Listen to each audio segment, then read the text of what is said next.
2020 में मेरा एक अनुभव है। मैं बिहार में कोविड के दौरान ऐसे ही घूमने के लिए, हाँ, और मैंने वहाँ पे देखा था कि एक महिला है, मतलब गरीब महिलाएं जिनके घर नदी में बह जाते हैं, तो वो घोंघा और चावल भूज कर 2-3 बच्चों का पेट पाल रही थी, और छोटे वाले बच्चे को पीठ पे लाद के किसी और के खेत में चली जाती थी। वो एक दृश्य जो था ना उस दौरान का, काफी परेशान करता है। तो ये बिहार की छवि हमने देखी है। वो भी एक बिहार की छवि है। ये मैं नहीं कहूंगा कि बिहार की वही छवि है, लेकिन वो भी एक बिहार की छवि है। जिस रीजन की आप बात कर रहे हैं वो कोसी का जो एरिया है और कोसी से प्रभावित एरिया जिसको कह सकते हैं, उन जिलों में बांध जो बंधा हुआ है, बांध के अंदर रहने वाले लोग हैं। एक बहुत बड़ी जनसंख्या वहाँ ऐसी है जो कि एक नोमैडिक लाइफ जीने को मजबूर है। वो साल में 2 बार 3 बार उनको अपना रहने का घर बदलना पड़ता है। तो उनके जीवन में किसी तरह की स्थिरता है ही नहीं। पढ़ाई, रोजगार, सुविधाएं, वो सब बाद की बात है। तो सर्वाइवल ही एट स्टेक है जब आपका घर ही नहीं है। और घर है तो वो ऐसा है जो टेम्पररी है, जो नोमैडिक सेटअप का होता है, क्योंकि आपको मालूम है कि 3 महीने के बाद आपको वो उठा के दूसरे जगह जाना पड़ेगा। तो वो स्थिति है।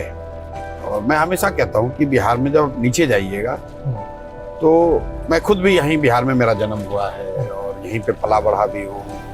बहुत समय मैंने बिताया है यहाँ बिहार में काम करते हुए भी। जब संयुक्त राष्ट्र संघ में यूएन में यूनिसेफ में काम कर रहा था तब भी यहाँ पर मैं रहा हूँ। बाद में राजनीतिक दृष्टिकोण से भी 2-3 साल यहाँ बिताए हैं मैंने।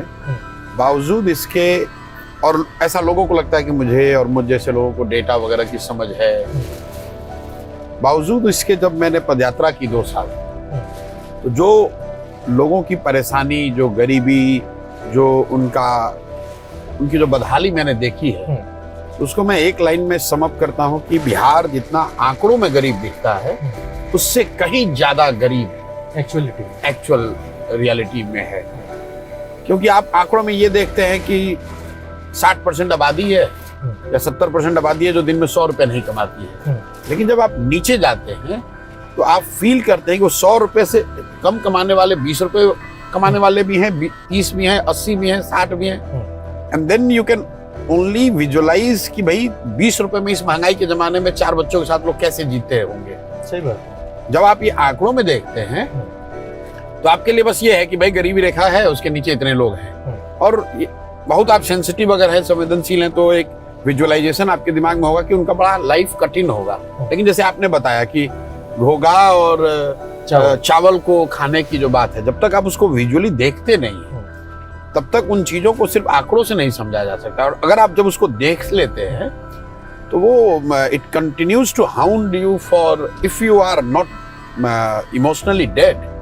मतलब वो चीजों से निकलना, उबर पाना बहुत मुश्किल है। मैं आपको एक, आप जैसे ही किसी पॉडकास्टर को मैं बता रहा था कि पूरे 2 साल से ज्यादा जो मैं यहाँ गांव में चला, तो मेरे अपने दिमाग में जो एक घटना जिसने बिल्कुल झकझोर के रख दिया। एक बच्चा, जैसे हम लोग जब चलते थे तो शाम में टेंट सिटी टाइप ही आप कह सकते हैं कि टेंट लगाकर 200, 250, 300 लोग जितने हैं रुकने का एक सेटअप तो टेम्पररी बनाना ही पड़ता है हर शाम को। तो उसमें पहले जब हम शुरुआती दिनों में हम लोग खाना जब खाते थे तो ग्रामीण लोग भी वहाँ पे आ जाते हैं खाना खाने के लिए। उसमें चूंकि गरीबी बहुत है और खाना कुछ विशेष नहीं है, बहुत है तो खिचड़ी खा सकते हैं आप, या चावल दाल जो बेसिक बना हुआ है वो लोग खाते थे। एक बच्चे को मैंने देखा खाते हुए, और इतनी क्वांटिटी में खा रहा था कि थोड़ा मतलब सरप्राइजिंग लगा। सरप्राइजिंग इस सेंस में कि आप सोचते हैं यार बहुत ज्यादा खा लेगा अगर आदमी तो बीमार पड़ जाएगा। तो मैंने उस बच्चे से पूछा, भाई कितना खा सकते हो? तो बोला, सर जितना दीजिएगा उतना खा लेंगे। तो फिर मैंने पूछा कि घर पे भी इतना रोज खाते हो? उसने जो बात कही उसके बाद कि सर आज तक ऐसा हुआ ही नहीं कि मेरा पेट भर गया हो और तसली में खाना बचा हुआ। तसली में उसने जो शब्द यूज किया कि ऐसा तो हो ही नहीं, आज तक तो ऐसा हुआ ही नहीं कि मेरा पेट भर गया और तसली में भात अभी बाकी है। अब इसके इतने बड़े मायने हैं कि 12, 13 साल, 14 साल का लड़का, मैं एग्जैक्ट उम्र नहीं बता सकता हूँ लेकिन इतना ही रहा होगा। ऐसा कोई दिन उसकी जिंदगी में नहीं हुआ जब उसने खाना खा लिया और खाना बचा हुआ, और खाना भी कोई डेलिकेसी नहीं, भात नॉर्मल चावल की बात हो रही है, मतलब इतना भी चावल नहीं है कि उसका मतलब उसको बच्चे को ये लगे कि मेरा पेट अब भर गया और फिर भी अभी चावल बचा हुआ है, मतलब उसका पेट उस हिसाब से है कि चावल है कितना। ये इतनी बड़ी मतलब दिल को झकझोर देने वाली बात है कि मैं उससे उबर नहीं, मतलब कई बार उसको सोचता हूँ, एक दो बार मैंने कहा भी लोगों को। तो ये आंकड़ों का गेम नहीं है,